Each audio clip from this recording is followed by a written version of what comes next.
Let's Talk in English, kursi radiofonik I gjuhës angleze. Let's talk in English. Të flasim anglisht çdo ditë, duke ndjekur programin Let's Talk in English në orën 14 në Radio Emanuel. Thanks for taking the time to learn English here with us. I know learning a new language can be hard work, but we believe in you. Situata plot humor, argëtim dhe informacion vinë në familjet tuaja përmes programit Let's Talk in English. Mësojmë rreth teknologjisë, artit, kulturës dhe fushave të ndryshme të jetës, duke ndjekur këtë kurs radiofonik të gjuhës angleze. Let's talk in English. Every day. That's the way. Let's talk in English. Rikthehemi në studio me njërin pas hapësirës së parë muzikore që startonte programi në ditën e sotme dhe në këto momente na është bashkuar për të zhvilluar një bisedë shumë të veçantë Flori, drejtues së fundmi I Korça Student Center, së bashku me bashkëshorten e tij Ashlin, por që nuk kemi pasur mundësi për t'i pasur të dy së bashku sot. Flori, unë të përshëndes dhe të falenderoj që je sot në programin Music Plus.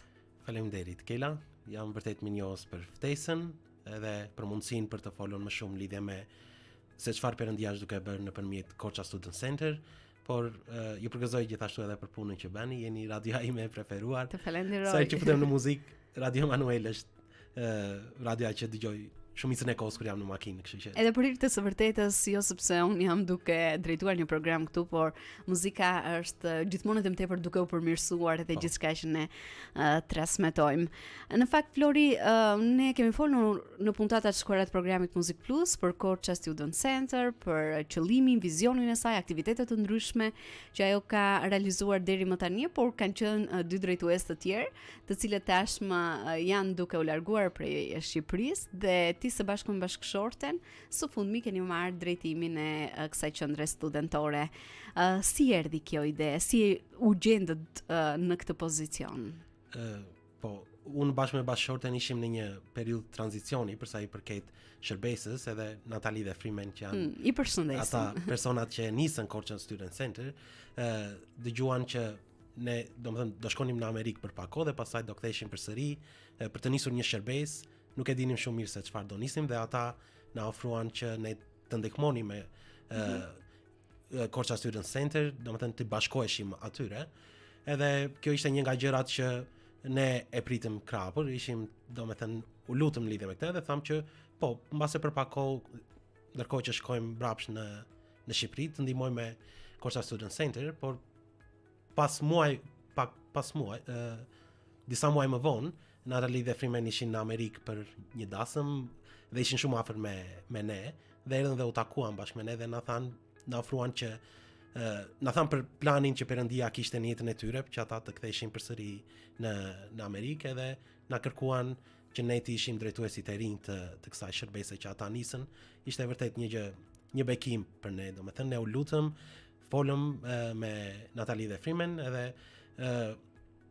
ishte vërtet nga Perëndia si mundësi për ne për të nisur një shërbesë këtu ndërkohë që ktheheshim përsëri. Kështu që jemi vërtet një kohë e bekuar, besoj, edhe pse me shumë sfida, vështirësi, mënyra se si duhet të përshtateni për të marrë gjithçka në një farë mënyre në drejtim, në kontroll, e di që ka sfidat e veta për cilat edhe do të flasim, por nuk e di, jeni të përfshirë apo të fokusuar vetëm tek qendra e studentëve, apo cilat janë angazhimet tuaja të tjera përfshirja në shërbesë?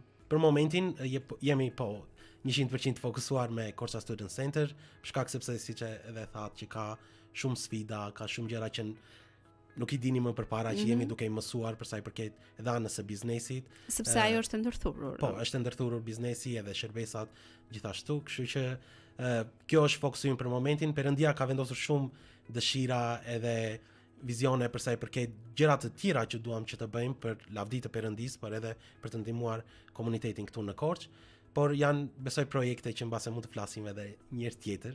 Patjetër. Në momentin që shikojmë që Perëndia krijon mundësinë që ne të nisim këto gjëra që ai ka vendosur në zemrën tonë. Çfarë do të thotë për ju si çift, por ndoshta edhe për ty personalisht, të drejtoni Korça Student Center edhe nuk e di, ndoshta mund të prezantosh pak aq sa ti mundesh, ti e përmendej që keni në plan projekte dhe ndoshta nisma iniciativa të ndryshme, të cilat do t'i prezantonin në momentin që do t'i keni më tepër konkrete dhe gati, por cili është vizioni që dëshironi të arrini përmes drejtimit të Korça Student Center? Për t'i dhënë përgjigje kësaj do të kthehem pak tek t'ja pak historik se si nisim, mbase Patjetër. Natali dhe Frimen kur ata ishin këtu mbase kanë folur pak më shumë në lidhje Por me ndoshta këtë, për ata që na dëgjojnë për herë të parë edhe nuk dinë shumë për Korça Student Center. Po, historiku si nisi Korça Student Center ishte ata kishin zemër për të punuar me studentët dhe nisën që të mblidheshin me një grup studentësh tek shtëpia e tyre për ku ata filluan dhe po bënin studime dhe pas studimit po luanin lojra ose dilnin për kafe edhe menduan që mbas është një mundësi shumë e mirë nëse i sjellim këto të gjitha së bashku duke krijuar një qendër ku mund të rinjt studentët mund të vinë të pinë kafe, të luajnë lojra, edhe të krijojmë miqësi dhe pse jo të ndajmë edhe ungjillin apo t'i ndihmojmë. Edhe ndoshta mendoj që të rriten në besim. Është një mundësi më e madhe për të erdhur dhe të rinj të tjerë përtej ndoshta atij rretit të tyre më të ngushtë. Patjetër, po, sepse ka shumë të rinj që vinë vetëm për lojrat apo vetëm për kafe, por domethënë dhe kjo është edhe një nga dëshirat dhe nga qëllimet që ne kemi që të mos ofrojmë vetëm kafe tek Korça Student Center, por të ofrojmë më shumë se sa kaq, të ofrojmë marrëdhënie dhe ne përpiqemi që me personat që vinë atje të flasim, të krijojmë këto urat që të kemi mundësinë që dashur Perëndia të ndajmë ungjillin edhe të flasim më shumë për krijuesin tonë. Dhe çfarë do të thotë kjo për ju si çift? Kjo është një nga gjërat më të rëndësishme në jetë që ne duhet të bëjmë, domethënë duke ditur çfarë Perëndia ka bërë për ne, edhe çfarë ai na kërkon, porosin që na ka lënë. Kjo është një nga qëllimet që ne kemi në jetë, që atë që Perëndia ka bërë për ne ta ndajmë edhe me të tjerët, kështu që vërtet është të qenit tani tek Korça Student Center drejtues është një nga bekimet e mëdha që Perëndia na ka dhënë në këtë moment për ta ndarë atë me të tjerët. Më vjen mirë për gjithçka që ju dëshironi të realizoni dhe për mënyrën se si e keni ndërmarrë këtë përgjegjësi mbi të gjitha për të drejtuar Korça Student Center. E përmendëm së bashku pak më herët që është një angazhim që në vetvete ka edhe sfida, ka edhe vështirësi, për të parë edhe realitetin në të cilin e jetojmë. Prandaj nuk e di nëse mund të ndash më tepër se cilat janë sfidat më të mëdha që keni asur gjatë kësaj periudhe. E di që është një periudhë e shkurtër teksa ju jeni duke drejtuar, por nuk ka ndodhur kaq shpejt, sepse nuk është një datë që ju keni marrë drejtimin e Korça Student Center dhe tani duhet vazhdoni punën edhe shërbesën. Kërkon më shumë angazhim edhe e di që jeni përfshirë shumë kohë më përpara. Po. Ka pasur shumë sfida dhe një ndër më të mëdha do thoja është fakti të mësuarit të drejtuarit e biznesit, siç e tham, për shkak sepse është ndërlidhur me shërbesën edhe me misionin e vizionin që Korça Student Center ka. Domethënë, një nga nuk dija shumë në lidhje me të bërit biznes, anën ligjore të biznesit e gjitha këto, tranzicioni që patëm nga Natali dhe Frimeni tek unë dhe Ashley. Kjo ka qenë domethënë do thoja një nga sfidat më të mëdha që kemi patur dhe besoj edhe kemi, sepse jemi duke mësuar akoma edhe më shumë gjëra të reja, sepse duam që ta bëjmë çdo gjë në mënyrë të rregullt, të perëndishme, që Perëndia të lavdrohet nga mënyra se si po bëhet, qoftë biznesi, qoftë shërbesa, gjithçka që ne bëjmë. Ne do të vazhdojmë bisedën tonë në studio për të zbuluar edhe më tepër nga Korça Student Center, mbi atë që kjo qendër studentore ofron për të rinjtë e qytetit, por edhe për studentët që janë pjesë e saj. Por në këtë moment shkëputemi për të ndjekur një hapësirë muzikore. Vjen Gloria Nure me këngën Zot më ka marrë malli.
Zonë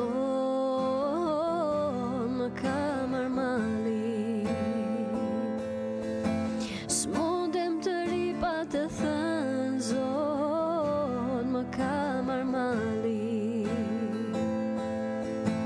Si një zog pa kraj jam këtu, dua të fluturoj, dua të jem me ty. Se më ka marrë mali, zonë më ka marrë mali. Por si zogu që mali e merë për folen, dua të vi me nxitim dhe kokën ta mbështes në gjik. Se më ka marrë mali. Por si zogu që mali e merë për folen, dua të vi me nxitim dhe kokën ta mbështes në gjik. Se më ka marrë mali. Zonë më ka marrë mali. Se më ka marrë mali. Zot më ka marrë mali.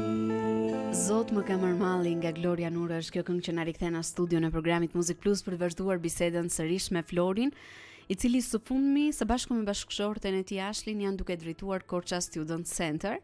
Prandaj Flori, dua të pyes në këto momente se si ndihmon shërbimi që ofron kjo qendër studentore në jetën ndoshta akademike, por edhe sociale të studentëve, të cilët janë bërë pjesë e saj që prej fillimit. Po. Këto janë dy nga qëllimet që ne përpiqemi që të realizojmë dhe duam që të realizojmë me qendrën. Për sa i përket anës akademike, ne kemi krijuar një ambient që lejon studentët të vinë edhe të mbase të lexojnë gjërat që ata kanë nga të nevojshme, shkolla, apo të nevojshme, të vinë të përdorin ambientin për të bërë një projekt të caktuar që mbase mund të kenë në shkollë, apo domethënë kemi krijuar një ambient ku të gjithë studentët studimi, tamam. Janë të mëse të mirëpritur që të vinë dhe ta përdorin për të studiuar. Për sa i përket anës akademike, për sa i përket anës sociale, besoj që një nga risit që nuk e di nëse ka një vend tjetër në Korçë, më falni nëse gaboj, po për shembull lojrat board games që ne kemi janë një mundësi shumë e mirë për të lënë telefonin më njanë edhe për të mbledhur si grup shoqëror dhe për të ardhur për të kaluar një kohë duke luajtur një lojë të caktuar që ne kemi atje. Kështu që mendoj që është një mundësi shumë e mirë për studentët dhe jo vetëm për studentët në këto ditë që jetojmë. Është e vërtetë, sepse e shohim gjithmonë edhe më pak fëmijë dhe më pas grup mosha të tjera të rinj apo edhe të rritur që mblidhen kështu për të kaluar një kohë me lojra me argëtim së bashku.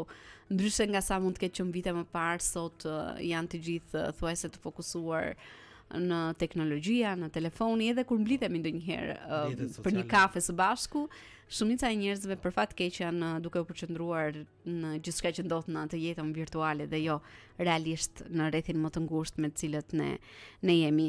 Si mendoni që mund të përmirësohen më tej edhe mundësitë për studentët dhe si mund të jenë ata të angazhuar në aktivitete jashtë asaj mësimit që bëjnë në shkollë apo edhe në universitet? Besoj duke u krijuar sa më shumë qendra të tilla, lavdi Zotit, kam parë që në Korçë ka shumë organizime, mbase qendra si qendra jon për studentët, për të rinjt, për të gjitha moshat, për të qenë më shumë të angazhuar qoftë në sport, qoftë në aktivitete nga më të ndryshmet. Mbase ju keni pasur edhe këtu në studio Korça Alpin, Korça Adventure, Korça Student Center që jemi ne, edhe besoj dhe shumë aktivitete dhe organizata të tjera që ndihmojnë në lidhje me këtë. Qyteza e fëmijëve është një mundësi shumë e mirë. Ne e përdorim jashtëmase, qoftë kur punonim më përpara me para të rinj, por edhe tani është një nga këto facilitetet që ne duam ta përdorim që të çojmë studentët atje dhe për t'u angazhuar edhe me sport gjithashtu. Domethënë Ka plot alternativa. Po, ka alternativa, mund të bëhet akoma dhe më mirë. Nuk e di, keni menduar për të sjellë diçka ndryshe nga sa është bërë deri më tani pranë Korça Student Center, cilat mund të jenë disa prej risive që ju dëshironi t'i përfshini? Një nga kur Natali dhe Frimen e nisën Korça Student Center, qëllimi i tyre ishte që të punonin vetëm me grup moshën e studentëve, pra që janë në universitet. Një nga risitë që ne duam të sjellin është që të përfshijmë edhe mosha të tjera. Fillimisht ne kemi punuar gjithmonë me të rinjtë, kështu që është dëshira që të punojmë edhe me para të rinjt, edhe me gjimnazistët, vazhdojmë punën që ne që është nisur me studentët gjithashtu. Jemi të hapur për të gjitha moshat tek Korça Student Center. Është e bukur, një i moshuar erdhi dhe tha, po unë jam student, tha, mund të vi këtu? Thash, të gjithë jemi student derisa mos jemi më në këtë botë, kështu që jemi më së mirëpritur. Dhe kjo është dëshira jonë, kjo është një nga risitë që ne duam për Korça Student Center, që të nisim takime. Ne kemi aktivitete që organizojmë për studentët e universitetit, studimet biblike që organizojmë për ta. Duam që të nisim të njëjtën gjë edhe për gjimnazistët, por edhe për para të rinjt. Po. Si është një ditë tek qendra juaj? Për gjithë ata që ndoshta nuk kanë qenë ndonjëherë aty për ta vizituar. Do thesha që kemi një larmishmëri personash që vinë dhe prandaj duam që edhe të fokusohemi në grup mosha të ndryshme. Në mëngjes, zakonisht mëngjesi paraditja deri nga ora 2, zakonisht kemi më shumë persona që janë më të rritur për shkak sepse studentët dhe gjimnazistët janë në për shkollra. Kështu që është një mundësi shumë e mirë për të krijuar marrëdhënie me më të rriturit, ndërsa mbasditja është një mundësi për të krijuar marrëdhënie me grup mosha me të rinjtë, të cilët zakonisht pas dite, do thëja mbas orës 5, mblidhen te Korça Student Center, vinë atje, luajnë lojra nga më të ndryshmet, janë pjesë e studimeve, aktiviteteve që ne organizojmë, dhe një nga risitë e tjera që duam që të sjellim është sporti i pickleballit, mbase mund ta keni dëgjuar, është diçka e afërt me është diku midis ping-pongut dhe tenisit, edhe është një sport që ne duam ta fusim nëpërmjet Korça Student Center, ku mund të mblidhemi me të rinjt, të shkojmë tek qyteza, siç po thoja, dhe ta përdorim ata ambient për të futur këtë sport akoma dhe më shumë në qytetin ton. Dhe është vërtet, ja sugjeroj shumë personave që janë duke dëgjuar, qoftë të rinj, por edhe mbase edhe më të rritur, që të na bashkohen edhe të jetë një mundësi e mirë për të marrë me diçka, me një sport të ri. Ndoshta në këto momente janë duke na dëgjuar shumë persona edhe mendojnë se si mund t'ju ndihmojnë edhe se si mund t'japin mbështetjen e tyre, qoftë individ apo edhe organizata, në mbështetje të shërbimeve që ju ofroni. Prandaj si mund t'ju bashkohen, qoftë edhe individ, por ndoshta edhe organizata, biznese, kushdo që ka dëshirë për të dhënë kontributin në këtë qendër. Qëllimi i Korça Student Center është që ne t'ju vijmë në ndihmë individëve, organizatave, kishave, grupeve nga më të ndryshmet. Domethënë kjo është një nga qëllimet tona, domethënë duke ardhur dhe duke përdorur Korça Student Center, duke përdorur ambientin që ne kemi, duke bërë pjesë e aktiviteteve dhe të gjitha gjërave që ne organizojmë, kjo do ishte mbështetja që ne duam. Dhe njëkohësisht është mbështetje nga të dy anët. Po, patjetër, që të marrin kohë për të vizituar Korça Student Center dhe pastaj jam e sigurt që do ta gjej secili prej tyre veten aty në kuadër të gjithçka që realizoni dhe ofroni për të rinj, por jo vetëm. Florine, do të kemi një tjetër shkëputje të shkurtër muzikore për të rikthyer dhe për të zbuluar ndoshta edhe pak më tepër mbi planet që keni në zhvillimin në të ardhmen për këtë qendër studentore, por në këtë momente ndjekim këngën, më falni, më shumë dashuri nga Kisha Ungjëllore Liponik Maliq.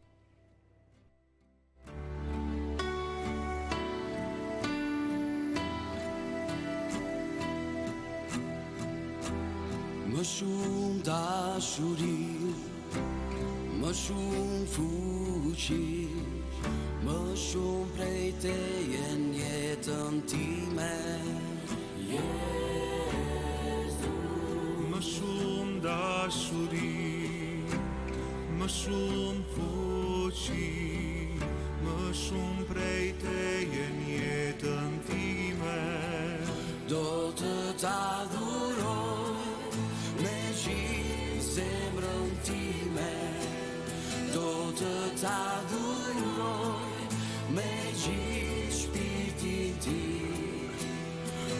të t'adhuroj me gjithë forcën time, se ti je Zoti, je Zoti, ti je Zoti.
Rikthehemi sërish në studio për të vazhduar bisedën me Flori në ditën e sotme, i cili është duke na prezantuar më tepër me Korça Student Center, me mënyrën se si ai dhe bashkëshortja e Ashley janë duke e drejtuar së fundmi dhe gjithçka që pritet të ndodhë për gjatë muajve të ardhshëm. Prandaj do doja të të pyesja Flori se si e shihni zhvillimin e Korça Student Center në të ardhmen. Po. Ti përmende pak sa shkurtimisht në lidhje me përfshirjen e gjimnazistëve ndoshta, por si mendoni ta realizoni këtë edhe ndoshta projekte të tjera që dëshironi ta arrini? Po, domethënë kemi shumë projekte dhe ide që duam që të realizojmë nëpërmjet Korça Student Center. Disa nga gjërat që ne duam të bëjmë, për shembull, më shumë tani gjatë beharit është duam që të realizojmë disa ritrite dhe kampe, qoftë për studentët, qoftë edhe për gjimnazistët, dhe kjo do jetë hapi i parë që mbase me njëherë pas kësaj ne mund të nisim edhe takimet dhe aktivitetet për gjimnazistët, gjithashtu duke pasur në fokus gjimnazistët. Duam që të shërbejmë akoma dhe më shumë në komunitet, domethënë komuniteti vjen tek ne atje dhe ne i shërbejmë me kafe dhe me pije të ndryshme, po duam që ti jeni si më afër komunitetit ju. Po, ne si grup, qoftë gjimnazistët në të ardhmen, qoftë studentët që ne kemi tani, të dalim nga Korça Student Center edhe të shërbejmë komunitetin nga mënyra nga më të ndryshmet. Prandaj disa nga projektet që duam që të realizojnë janë shërbimet komunitare. Qoftë duke pastruar një ambient në qytet, qoftë duke lyer pemët, duke lyer stola, duke bërë diçka që i shërben komunitetit, patjetër. I shërben komunitetit. Dhe ndoshta shumë të rinj janë duke na ndjekur momentalisht, cili është mesazhi që ti ke për ta, përse duhet vizitojnë Korça Student Center, ndoshta edhe grup mosha të tjera, për te të rinjve. Unë do thoja që ka jetë jashtë mediave sociale, ka shumë aktivitete, ka shumë gjëra që ndodhin edhe jashtë mediave sociale dhe unë vërtet do inkurajoja që të rinjt apo të gjithë moshat që vërtet të përfshihen në aktivitete nga më të ndryshme, qoftë sportive, qoftë edukative, të vinë te Korça Student Center, ne vërtet kemi Perëndia na ka bekuar me një ambient vërtet shumë të bukur edhe vërtet shumë funksional për të arritur këtë gjë, kështu që jeni të mirë pritur. E ndoshta për ata që nuk dinë më shumë informacion ku ju ndodheni edhe cili është orari që mund të vizitojnë Korça Student Center. Faleminderit që solle këtë sepse kjo është një nga ndryshimet që ne do sjellim, ambienti do të jetë i njëjti atje ku Korça Student Center ka qenë, është tek Mitropolia, shumë afër me shkollën nëntëvjeçare Sevasti Qiriazi dhe oraret që e reja që ne do të kemi do të jenë nga e hëna në të shtunë, nga ora 8 në mëngjes deri në orën 9 pasdite. Që kështu është një ditë e gjatë edhe për gjatë gjithë javës të gjithë studentët të rinj, por edhe ndoshta grup mosha të tjera që kanë dëshirë të gjejnë veten aty edhe për të pirë një kafe, për të shijuar një çaj, mund t'ju bashkohen. Flori, të falenderoj që ishe në programin Muzik Plus në ditën e sotme. Të uroj shumë suksese aty bashkëshortes dhe gjithë ekipit që ju keni, sepse nuk jeni të vetëm në këtë që jeni duke bërë. Shumë bekime në këtë shërbes dhe mbi të gjitha ju ftoj her pas here dhe jeni të mirëpritur për të qenë pjesë e programit Muzik Plus. Pse jo, për të prezantuar iniciativa nisma që ju dëshironi të realizoni. Shumë faleminderit ju. Faleminderit, uroj një ditë mbar në vazhdim. Ne do të shkëputemi për të ndjekur një tjetër hapësirë muzikore. Vjen kënga më e fundit e Marcel Firajn, Jam në shtëpi me Atin. Do të rikthehemi së bashku vetëm pas pak në programin Muzik Plus.